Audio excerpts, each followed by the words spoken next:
तो ये अल्मोड़ा की तस्वीर हम आपको दिखा रहे हैं। श्री पीठम स्थापना महोत्सव का आयोजन हुआ है। सीएम पुष्कर सिंह धामी महोत्सव में शामिल हुए हैं। नंदा राज जात यात्रा 2026 की तैयारियों की समीक्षा की है। जिला स्तरीय अधिकारियों के साथ बैठक की है और इस दौरान वो पूजा अर्चना करते हुए नजर आ रहे हैं।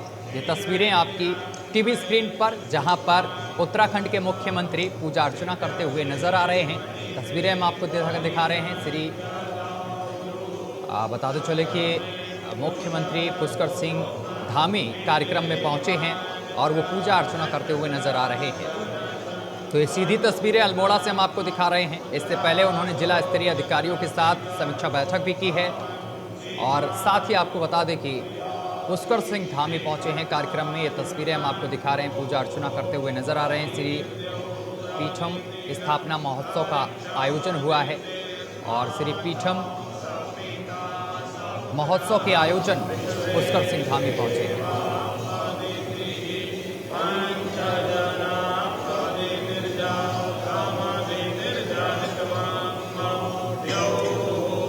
इससे पहले जिला स्तरीय अधिकारियों के साथ बैठक भी की है पुष्कर सिंह धामी ने और अब वो शामिल हुए हैं। तस्वीर हम आपको दिखा रहे हैं। श्री पीठम स्थापना महोत्सव का आयोजन हो रहा है और वो यहाँ पर पहुँचे हुए हैं, पूजा अर्चना करते हुए नजर आ रहे हैं।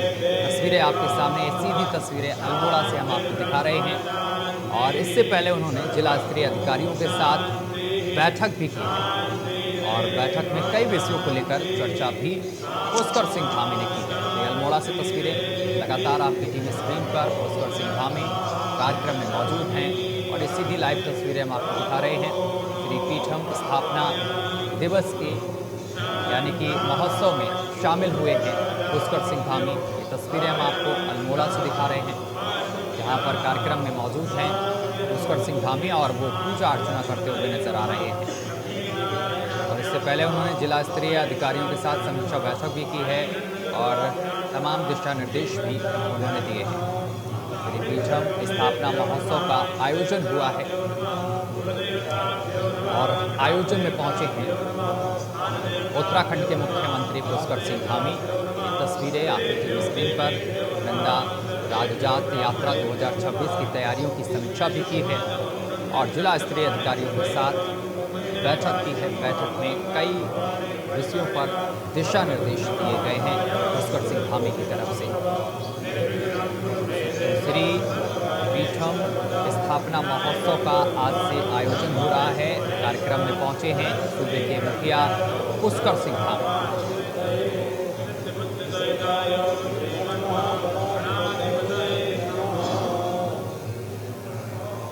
तस्वीरें लगातार हम आपको दिखा रहे हैं। जिला स्तरीय अधिकारियों के साथ उन्होंने बैठक की है, पूजा अर्चना करते हुए नजर आ रहे हैं पुष्कर सिंह धामी।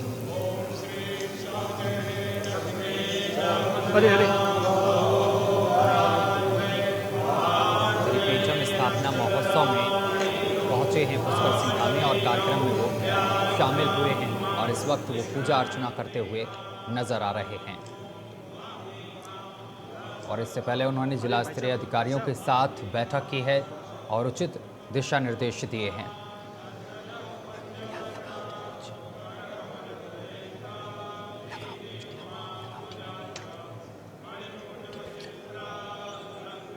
तो सीएम पुष्कर सिंह धामी को आप देख रहे हैं अल्मोड़ा से। सीधी तस्वीरें हम आपको दिखा रहे हैं। पूजा अर्चना करते हुए पुष्कर सिंह धामी नजर आ रहे हैं इन तस्वीरों में और उन्होंने इस महोत्सव में हिस्सा लिया है और इससे पहले जिला स्तरीय अधिकारियों के साथ उन्होंने बैठक की है और बैठक में कई दिशा निर्देश अधिकारियों को दिए हैं। अल्मोड़ा में मुख्यमंत्री पुष्कर सिंह धामी पहुंचे और उनका यहां पर भव्य स्वागत किया गया है और ये तस्वीरें हम आपको दिखा रहे हैं। देख सकते हैं किस तरीके से वो पूजा अर्चना करते हुए नज़र आ रहे हैं। तो सीएम पुष्कर सिंह धामी महोत्सव में पहुंचे हैं, शामिल हुए हैं और इससे पहले बता दें कि उन्होंने अधिकारियों के साथ एक बैठक की है, जिला स्तरीय अधिकारियों के साथ बैठक की है और उन्होंने उचित दिशा निर्देश भी दिए हैं। ये तस्वीरें हम आपको दिखा रहे हैं, देख सकते हैं पूजा अर्चना करते हुए पुष्कर सिंह धामी को आप देख रहे हैं। और श्री पीठम स्थापना महोत्सव का आज आयोजन हो गया है और इस आयोजन में शामिल होने के लिए उत्तराखंड के मुख्यमंत्री पुष्कर सिंह धामी अल्मोड़ा पहुंचे हैं और इस वक्त वो पूजा अर्चना कर रहे हैं, कार्यक्रम में शामिल हुए हैं और नंदा राजजात 2026 की तैयारियों की समीक्षा भी उन्होंने की है और जिला स्तरीय अधिकारियों के साथ उन्होंने बैठक करते हुए दिशा निर्देश भी दिए हैं। तो अल्मोड़ा से सीधी तस्वीरें हम आपको दिखा रहे हैं, आपकी टीवी स्क्रीन पर सीधी तस्वीरें अल्मोड़ा से श्री पीठम स्थापना महोत्सव में पहुंचे हैं उत्तराखंड के मुख्यमंत्री पुष्कर सिंह धामी और उनका यहां पर भव्य स्वागत भी किया गया है। और साथ ही आपको ये भी बता दें कि नंदा राजजात 2026 की समीक्षा भी की है। तो ये तस्वीरें हम आपको दिखा रहे हैं, देख सकते हैं कार्यक्रम में पहुंचे हैं पुष्कर सिंह धामी और वो पूजा अर्चना करते हुए नजर आ रहे हैं।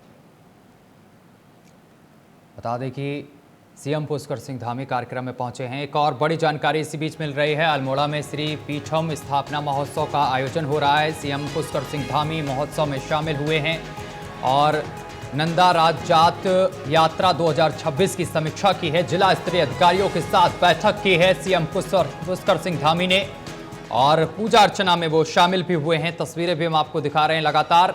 तो सीएम पुष्कर सिंह धामी पहुंचे हैं अल्मोड़ा, ये बड़ी जानकारी हम आप तक पहुंचा रहे हैं और जिला स्तरीय अधिकारियों के साथ उन्होंने बैठक की है।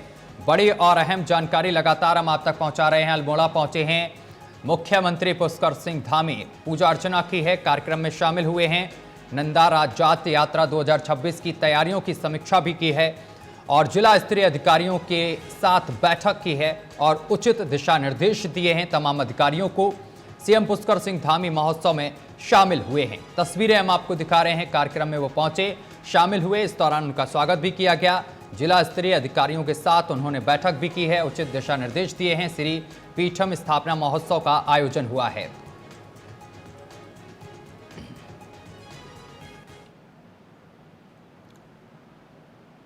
और खबरों में आगे बढ़ेंगे। केदारनाथ धाम के दर्शन के लिए देश और विदेश से श्रद्धालु लगातार पहुंच रहे हैं और इसी क्रम में जिला अधिकारी सौरभ गहरवार के निर्देशन में परिवहन विभाग ने महिला और बुजुर्गों के लिए विशेष सेवा शुरू कर दी है।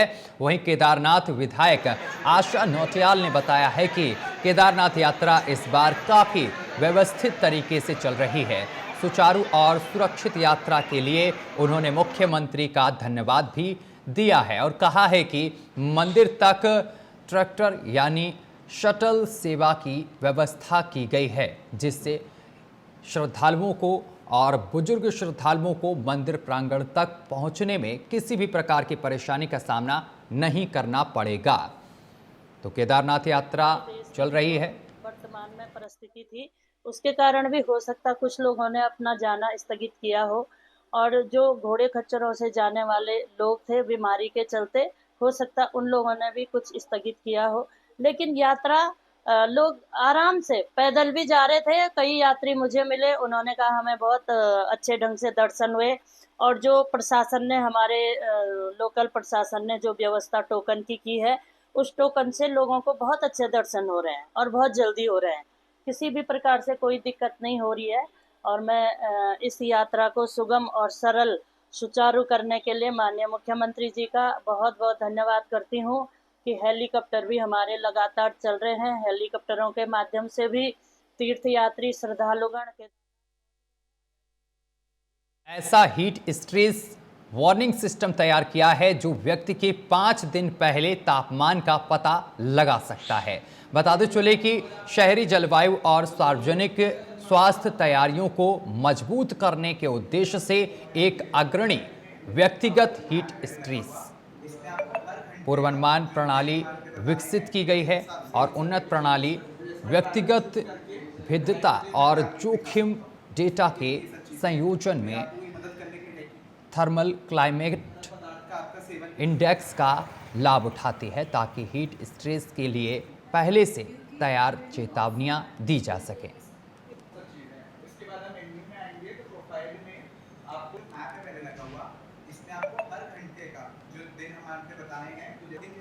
तो आईआईटी रुड़की के द्वारा इसको तैयार किया गया है।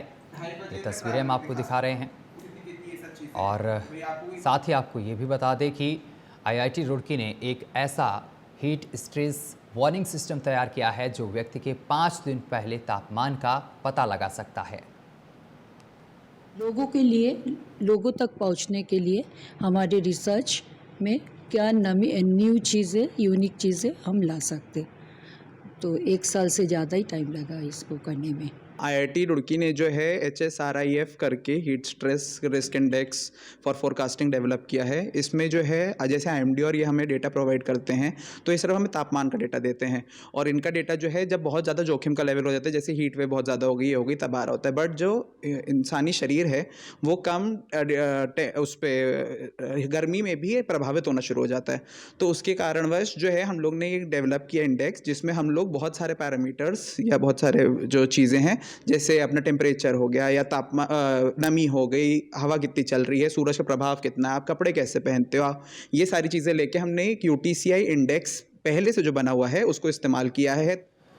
खबरों में आगे बढ़ेंगे। नारसन ब्लॉक के गांव ढेढरा के देव एन्क्लेव के गली नंबर 2 में राज्यसभा सांसद डॉक्टर कल्पना सैनी ने इंटरलॉकिंग सड़क का रिबन काटकर उद्घाटन कर दिया है। इसके बाद उन्होंने कहा है कि मोदी सरकार में अब देश का विकास बहुत तेजी से हो रहा है और इसी के चलते नारसन ब्लॉक के ढेढरा में स्थित देव एन्क्लेव की गली नंबर 2 में इंटरलॉकिंग सड़क का उद्घाटन किया गया है, जिससे काफ़ी लोगों को जलभराव की समस्या से लाभ मिलेगा। वहीं उन्होंने पाकिस्तान द्वारा सीज फायर का उल्लंघन किए जाने पर पाकिस्तान को नकारा बताते हुए कहा है कि आतंकियों पर पाकिस्तान का बिल्कुल कंट्रोल नहीं है और ना ही उनकी जुबान का कोई भरोसा है।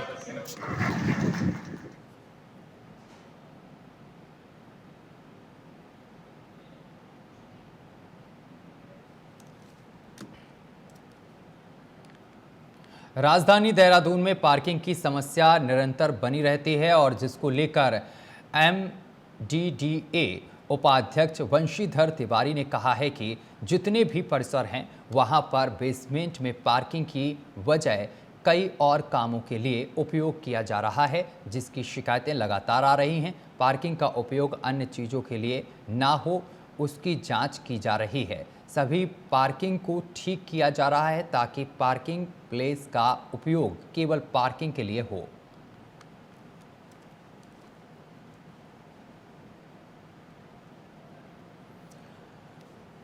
तो काफ़ी दिनों से शिकायतें मिल रही थीं। देहरादून में पार्किंग की भारी समस्या है, जिसको लेकर शिकायतें मिल रही थी। कहना यह है कि पार्किंग का प्रयोग किसी अन्य काम में किया जा रहा है और इसके बाद अब इसका संज्ञान लिया गया है। तो शिकायतों की हो रही है अब जांच, इसको लेकर एक जांच भी बिठाई गई है। देहरादून में पार्किंग की भारी समस्या है, किसी और कामों में पार्किंग का इस्तेमाल हो रहा है, ये कहा गया है।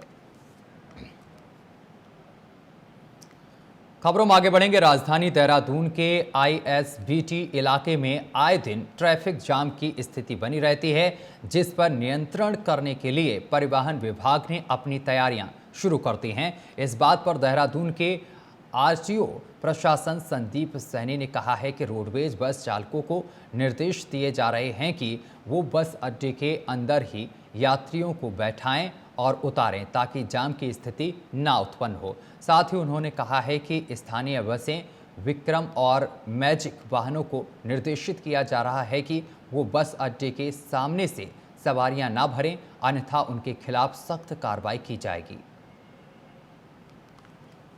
इसमें जो ISBT हमारा एक मेन जंक्शन है और शहर का हमारा फेस होता है, कोई भी अगर आता है तो उसमें वहाँ जाम की स्थिति बनी रहती है। उसमें हम ये प्लान कर रहे हैं कि जो गाड़ियां जहाँ से मूवमेंट होनी है, सपोज रोडवेज की ही गाड़ियां हैं, अगर उनका मूवमेंट अंदर से होना है, सवारियां वो अंदर ही छोड़ें और सवारियां वो अंदर से ही बिठाएं, जिससे जाम की स्थिति ना उत्पन्न हो। तो इसको एनफोर्स किया जाएगा पहला।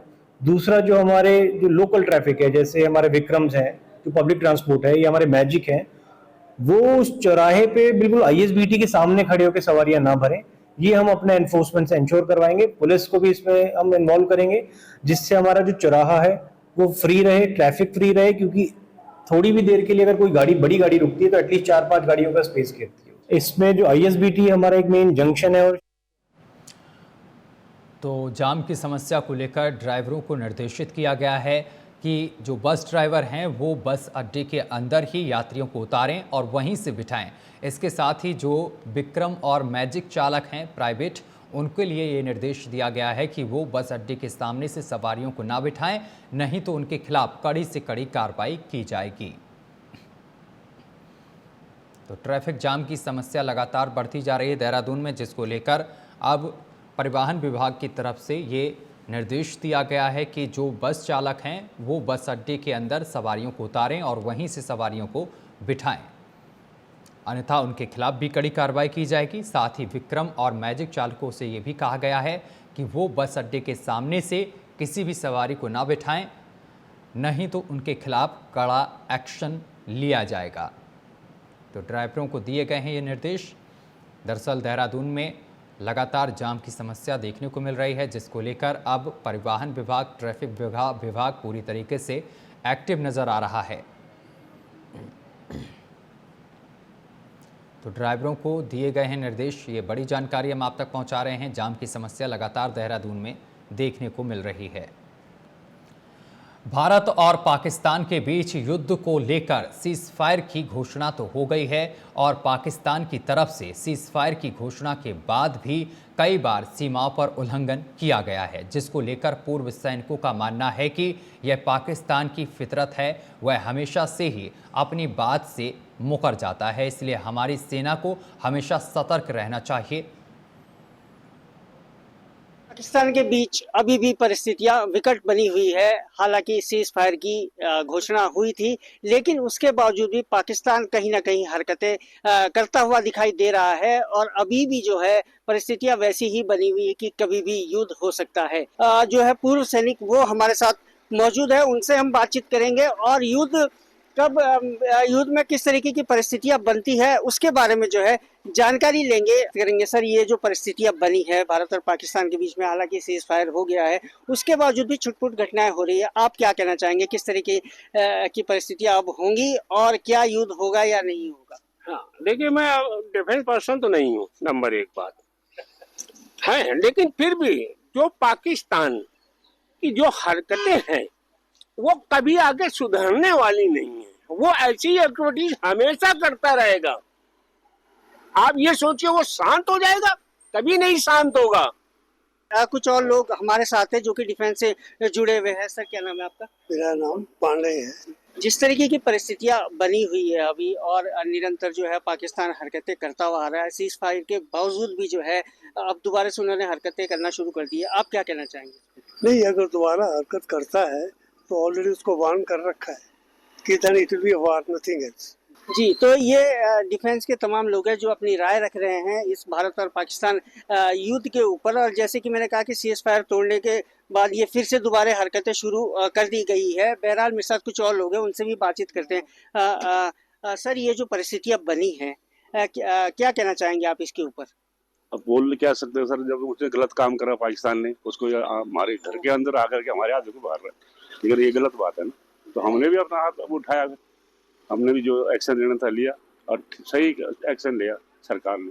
सर, जो परिस्थितियां बनी हैं, क्या आप कहना चाहेंगे इसके ऊपर? क्या वार होना चाहिए या जो है इस पर पूर्ण विराम लगना चाहिए, और क्या पाकिस्तान को किस तरीके का सबक सिखाना चाहिए? पाकिस्तान के लिए तो सत्यम सत्य समाचरित, दुष्ट को दुष्टाई से मारा जाता है और वो बहुत ही भयंकर दुष्ट है दुनिया का।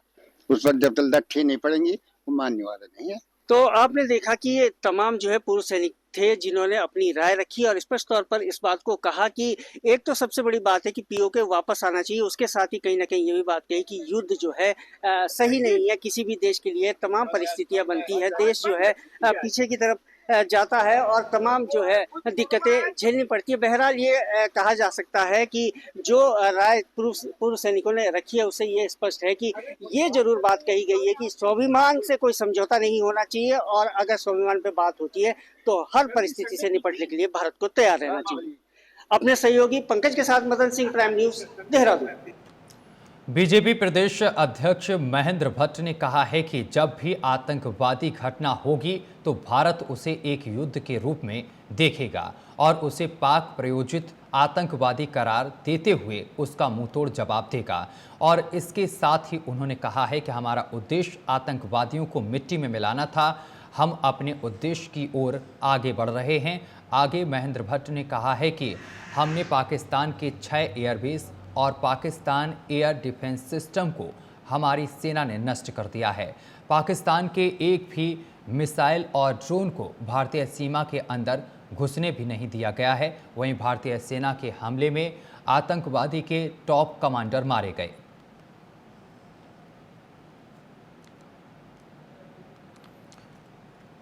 तो महेंद्र भट्ट ने ये तमाम बातें कही हैं। उन्होंने प्रेस वार्ता में कहा है कि भारतीय हमलों में पाकिस्तान के 6 एयरबेस तबाह हुए हैं और इसके साथ ही पाकिस्तान का एयर डिफेंस सिस्टम HQ-9 भी ध्वस्त कर दिया गया है।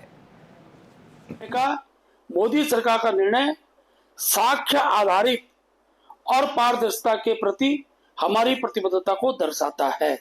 समाज के अंदर अनेकों जातियां हैं, उपजातियां हैं, उन सारे विषयों को एक बार देश के समग्र सारा विषय साक्ष्य के आधार पर है। इसकी दृष्टि से ये बहुत बड़ा महत्वपूर्ण फैसला देश के अंदर हुआ है।